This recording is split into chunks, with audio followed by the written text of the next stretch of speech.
Друзья, я сейчас хочу вам немного рассказать про одну такую мою мысль. Не знаю, будет ли она вам интересна или нет, но на самом деле, ребята, немного философский вопрос. Сейчас я подхожу к машине. Машина джип. Да, здесь вопрос не о том, что сейчас какая-то помпезность или какое-то хвастовство, а именно, ребята, джип, он крузер. Я не знаю, какого он года, но явно лохматого. И, ребята, у нас есть ружье. Так в чем именно загвоздка данной философии? Философия заключается, ребята, в том, что как бы там время не ставилось, десятилетия не проходят, всегда ружье остается ружьем, машина, джип остается машиной. Ничего не поменялось за эти 50 лет. Также приклад, курок, дуло, железо. И так для чего, ребята, именно такое упоминание в этих предметах? В том, что классика, она всегда остается классикой. Здесь, в этом предмете, нету никакого суперсовременного ноу-хау или там говорят какого-то модерна. Это просто пушка, ребята, со стволами. Ничего не изменилось за это все время. И в погоне за этими нету Wi-Fi, нету никаких идентификаторов, там по сетчатке глаза каких-то космических таких вещей. Все очень просто.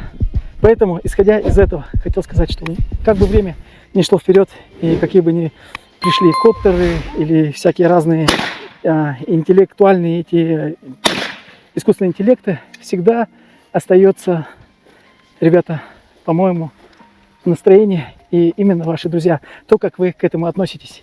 К своим друзьям, к своим предметам.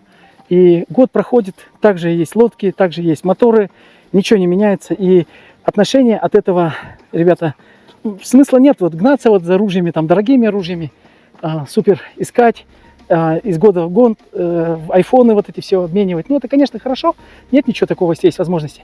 Но на самом деле я хотел сказать, что самое главное это умение, ребята, и ваше внутреннее состояние, с чем вы находитесь. Если вы уважаете свои предметы обихода и хозяйства и охотно инвентаря, то, ребята, вы можете сделать это хоть с чем. Мы уже несколько лет делаем индивидуальные приклады под каждого стрелка с учетом вашей анатомии, роста, длины. Все это подбирается по вашим меркам. И все это делается, ребята, по онлайн. Вам не надо встречаться со мной, брать открепления и приезжать сюда с ружьями. Напишите мне в WhatsApp. Ссылка под описанием под этим видео. Также на охоте используются ружья, также такие же патроны, такие же снаряжения, такие же машины. И в погоне самое ценное это только, на мой взгляд, сегодня подарок судьбы, даже не судьбы, а подарок жизни.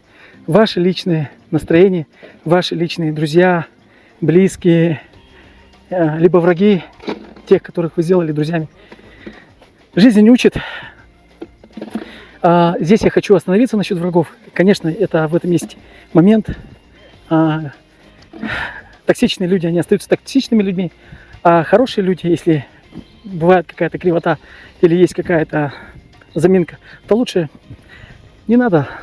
Всегда друзья ценны, всегда, никогда не поздно позвонить, сказать, если мы знаем, что он не конченый, не токсичный человек, сказать ему, главное, извини, братан, как дела, как погода, как дорога. И оставить друзей друзьями. А здесь сейчас, ребята, время, оно, как говорится, идет, и все наше богатство, оно как раз именно в окружении, именно в этом позитиве. Наше дело охотничье, наше дело спортивное, мы играем, мы продолжаем играть. Это наше удовольствие. Мы, мужчины, любим препятствия на охоте, разные сложности. И через это вот мужчине никак не вдоволь лежать на кровати в этих человейниках. Мужчине нужно гулять, отдыхать, работать, общаться, добывать стратегию.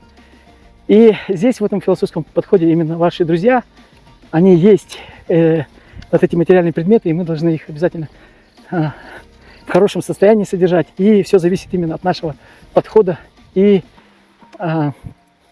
отношений. Потому что проходило через это, бывало и так, что как будто ты недоволен теми вещами, которые там были у меня. Вот, например, пирация, ружье такое было, пирация, двустволка хорошая, тяжелая. Я думал, что есть какое-то зерно, какая-то панацея. Прошло время, на самом деле Отличное ружье. Знал бы я сейчас, я бы не стал его менять на крик или что-то там такое. Неважно, ребята. Конечно, я не говорю какие-то такие ружья, которые ломаются там. Я не говорю такие неразумные вещи, а именно беру именно в обиход те вещи, которые сегодня приносят вам удовольствие. Поэтому очень важно останавливаться на своих друзьях и пользоваться тем, чем есть, и получать от этого удовольствие. Вот такое вот видео, друзья. До скорой встречи. Увидимся. Всем ни пуха, ни пера.